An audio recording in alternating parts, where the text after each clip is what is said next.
आहे त पिनण भी वडी बे है पर छा क्या न शो का दवाणिया बाबो गो बाटो भी पैसा दे ही कोन तो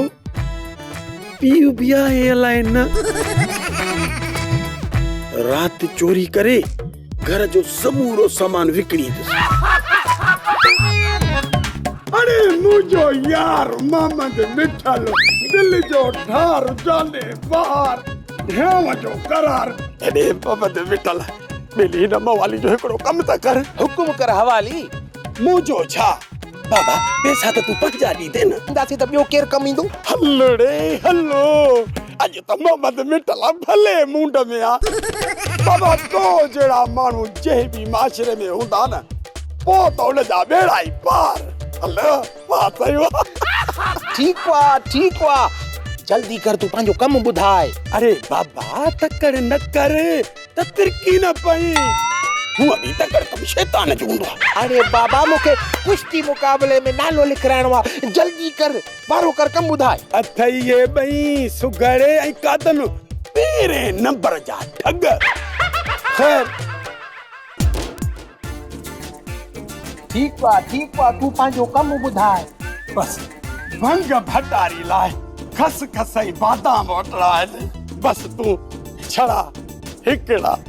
50 रुपया दे 50 रुपया यार हवाली पैसा त ना है हाँ 50 कोने त ठीक आ बस मोर को 10 रुपया दे 10 रुपया दे त खड़ी सिगरेट में दर्दन जा दुहा कढा न यार 10 रुपया भी कोनन की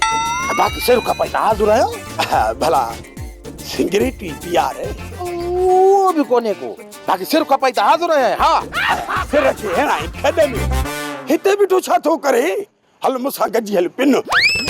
आई वठ तो कजाए मवाली खे त कहे सखी अता पालो पियो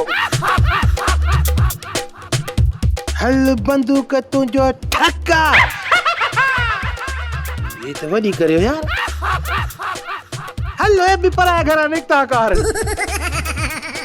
तो सुगड़ पाण सां गॾु के पहलवान माई के भी वठी आई आ अच्छा इहा त ख़बर ॾाढी ख़तरनाक आहे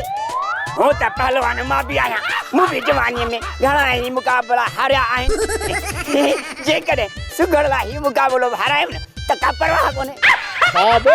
ये कुश्ती में मुकाबलो करणो अथई न वो 1000 रुपयो फीस दई कादन जे किताब में नालो लिखराए मुकाबलो कयां या न कयां नालो लिखायां या न लिखायां पर इन बहाने सां सुगड़ ला त सलाम दुआ थी वेंदी न भली सलाह ॾींदी सिपाही सुमर हलता हलो सुगड़ जे घर